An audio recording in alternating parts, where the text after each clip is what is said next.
بسم اللہ الرحمن الرحیم۔ السلام علیکم، کیسے ہیں آپ سب؟ آج میں آپ کے ساتھ سورۃ ملک کے فضائل شیئر کروں گی، جو کہ بہت چھوٹی سی سورت ہے اور عشاء کی نماز کے بعد اس کا پڑھنے کا معمول بنا لیجئے۔ 30 آیات کی یہ ایک سورت ہے، بہت چھوٹی سی ہے یہ۔ تو اس کے فضائل شیئر کرنے سے پہلے ہم سب مل کے درود ابراہیمی پڑھ لیتے ہیں ایک بار۔ آپ لوگ بھی پڑھیے، کمنٹ میں ضرور بتائیے گا آپ لوگوں نے پڑھا، اور لائک اور سبسکرائب کرنا مت بھولیے گا۔ جی تو اب میں آپ کے ساتھ فضائل شیئر کرتی ہوں۔ بسم اللہ الرحمن الرحیم۔ یہ سورت مکہ معظمہ میں نازل ہوئی اور اپنے مضمون کے لحاظ سے بڑی اہمیت اور فضیلت رکھتی ہے۔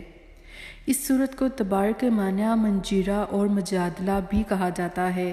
حضرت ابن مسعود رضی اللہ عنہ نے روایت کیا کہ اس سورت کو رسول پاک صلی اللہ علیہ وآلہ وسلم کے زمانے میں ہم معنی عذاب الہی سے روکنے والی کہتے تھے۔ حضرت ابن عباس رضی اللہ عنہ سے روایت کیا کہ بعض صحابہ رضی اللہ عنہ نے ایک جگہ خیمہ گاڑا، وہاں ایک قبر تھی جس کا ان کو علم نہ تھا۔ انہوں نے اس قبر میں ایک شخص کو سورہ ملک پڑھتے ہوئے سنا، یہاں تک کہ اس نے پوری سورت ختم کر ڈالی۔ صحابہ رضی اللہ عنہ نے عرض کی آ کر حضور پاک صلی اللہ علیہ وسلم سے کہ یہ ماجرا بیان کیا۔ آپ صلی اللہ علیہ وسلم نے فرمایا، یہ معنی ہے، منجیہ ہے جو عذاب قبر سے نجات دلاتی ہے۔ حضرت ابن عباس رضی اللہ عنہ نے ایک شخص سے فرمایا کہ کیا میں تم کو ایسی حدیث تحفے میں نہ دوں جس سے تم خوش ہو جاؤ؟ سورہ ملک پڑھا کرو، اپنے گھر والوں کو، سارے بچوں کو اور پڑوسیوں کو سکھاؤ۔ یہ نجات دلانے والی، قیامت میں مجادلہ کرنے والی ہے، یعنی اپنے رب سے پڑھنے والے کے لیے جھگڑا کرے گی اور اللہ رب العزت سے مطالبہ کرے گی کہ اسے عذاب جہنم سے بچا لے۔ اس کی وجہ سے اس کا پڑھنے والا عذاب قبر سے نجات پائے گا۔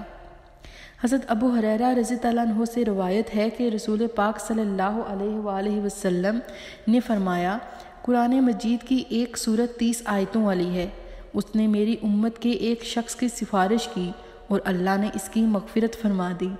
یہ سورت ملک ہے۔ حضرت عائشہ صدیقہ رضی اللہ عنہ سے مروی ہے کہ رسول پاک صلی اللہ علیہ وآلہ وسلم الف لام میم السجدہ اور سورۃ ملک ہر رات پڑھا کرتے اور سفر و حضر میں کبھی ترک نہ فرماتے۔ چاند دیکھ کر اسے پڑھا جائے تو مہینے کے 30 دنوں تک وہ سختیوں سے محفوظ رہے گا، اس لیے کہ یہ 30 آیتیں ہیں اور 30 دن کے لیے کافی ہیں۔ چند فوائد آپ کے ساتھ اس کی میں شیئر کرتی ہوں۔ اگر کوئی شخص سوتے وقت ایک مرتبہ پڑھنے کا معمول بنا لے تو انشاءاللہ اس سورت کی برکت سے وہ قبر کے عذاب سے محفوظ رہے گا۔ عالم سکرات میں ذرا بر تکلیف نہ ہوگی۔ قیامت کے دن حضور پاک صلی اللہ علیہ وآلہ وسلم اس کی شفاعت کریں گے۔ اس لیے اگر اس سورت کو 11 روز تک بعد نماز عصر پڑھ کر اللہ کے حضور میں کسی مرحوم شخص کی مغفرت کے لیے دعا کی جائے تو انشاءاللہ تعالی دعا قبول ہوگی اور مرحوم کو اللہ تعالی راحت نصیب فرمائے گا اور اس سے عذاب قبر ٹل جائے گا۔ جو شخص اس سورت کو روزانہ بعد نماز فجر پڑھے، اللہ تعالیٰ اس کے ایمان میں استقامت پیدا کرے گا اور اس کا خاتمہ بلا ایمان ہوگا۔ اور اگر کوئی شخص اسے روزانہ 21 مرتبہ طویل عرصے تک پڑھتا رہے تو ایک وقت آئے گا کہ وہ صاحب کشف بن جائے گا۔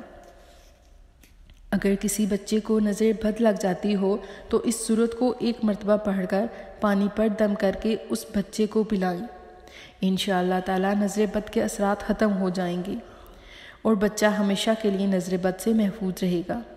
اگر کوئی حاملہ خاتون 40 روز تک اس سورت کو پڑھ کر پانی پر دم کر کے پیے تو اس کا حمل اللہ تعالیٰ کی رحمت سے محفوظ رہے گا۔ ایک عامل کا قول ہے کہ تہجد کی نماز میں 2 رکعتوں کے اندر سورۃ ملک کا پڑھنا اور 20 روز تک ایسا ہی کرنا اللہ تعالیٰ کے فضل سے اولاد نرینہ ملنے کا سبب بنے گا۔ انشاءاللہ تعالیٰ اس کے پڑھنے سے سب جائز حاجات پوری ہوں گی۔ اس کو پڑھنے کا معمول بنائیے، مجھے بھی دعاؤں میں یاد رکھیے، لائک اور سبسکرائب کرنا مت بھولیے گا۔ اللہ حافظ۔